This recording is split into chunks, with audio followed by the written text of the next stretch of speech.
The lockdown basically smacked them round the head with a baseball bat by shutting them down.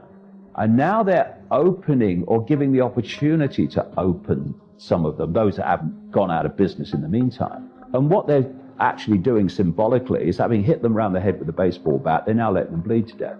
Because the regulations, the impositions on business means they simply can't get the throughput because of all the social distancing and regulations. They can't get the throughput to make a profit and survive. And so they're going to be falling and falling and falling. And with every one that falls, more people are falling into the lower strata of the Hunger Games society. This is why the 1% people, they're talking about a universal guaranteed income, but they're not doing it out of altruism. They're doing it because part of the control system, because it will come with strings. You can get your meager guaranteed income only if you do what you're told. They are planning to transform human society from what we've known. And I was born in 1952. I remember the world. There was nothing like it even is now. Nothing like it. They want to transform it into what you would think of now as a sci-fi movie, because the same people, the same cult that's behind all that's going on now, they are the same force that is in the midst of moving towards connecting AI to the human brain. Connect your brain to AI and you'll become superhuman. You'll become like the gods. No, you'll become subhuman, not superhuman. You'll become post-human. That's the idea. Once the AI is connected to your brain, AI will do more and more of human thinking until human thinking as we know it now is negligible and basically disappears. At that point, the human mind will be the AI mind. Up to this point, they've had to manipulate perception to dictate behavior. Their end game is to not even have to manipulate perception, but to become the perception via AI. And that's the point where you become the hive mind, where individuality is deleted. And that's where this is going, with the mask taking away individuality on the, what I call the totalitarian tiptoe to that end. And the whole transhumanism is to replace the human, so what we call human just becomes literally a computer terminal on an AI internet of this cult and the force that's behind the cult. Up to 2030, and I'm being very optimistic with 2030, where we are going to decide the future, because the idea is to introduce autonomous vehicles for everything. So you don't drive a vehicle anymore, it drives you. And the computer driving it will make sure that you can't go anywhere the system doesn't want you to go. So there's even more control. And anywhere you do go, the system will know absolutely everything about where you are.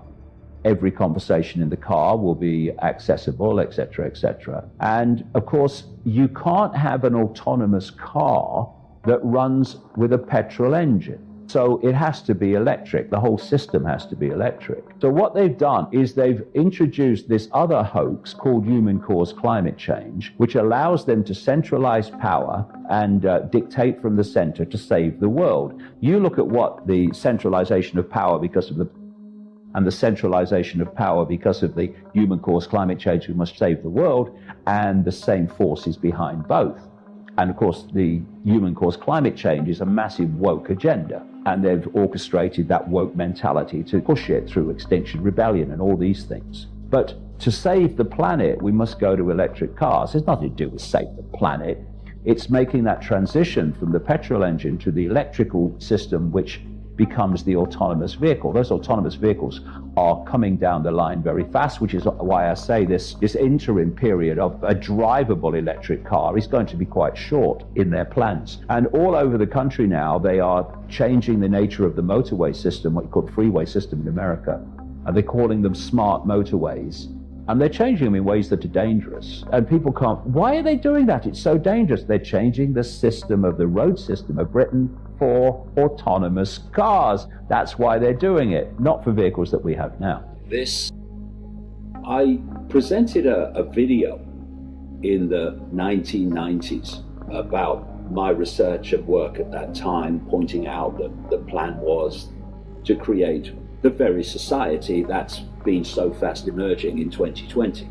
And I called it freedom or fascism, the time to choose. And all these years later, as we survey the incoming 2021, can anyone but the absolutely fast asleep question the fact that we are indeed facing that choice this year of freedom or fascism, and the fact that it is now big time, now, not tomorrow, not the middle of next week, now the time to choose which way we go. We're no longer at a point where we can think about it. We are looking fascism in the eye, and we need to look back and not blink. Of course, there are great numbers of the population who will just do what they're told and insist that everyone else does what they're told. So those of us who can see it and start to realize what we're facing, it's down to us to respond. It's our responsibility to respond. Seeing through the crap, seeing through the lies, the mendacity, is a gift. It's a gift of awareness. But with that gift comes responsibility to do something about what we are becoming in increasing numbers aware of. The world is nothing like we think it is, not even close. And if we're going to do something about it, we need to face what it is and not convince ourselves it's something different because we don't really want to face it. But once you realize that these major dictators and influencers of the direction of human society, and increasingly imposers of the direction of human society, are all connected by this web, then suddenly the world starts to make sense in a very different way. At the top of the pyramid, you have the cult, the inner core of the cult, tiny, tiny few people. And then as you come down to the bottom of the pyramid, you basically have the rest of humanity. And the rest of humanity in the Hunger Games society is dependent upon the cult for survival, and thus controlled by the cult. You do what we say or you don't survive. And in between the two, in the Hunger Games society, is planned, as I've been saying for all these years, not just a police state, but a police military state, a fusion of the two.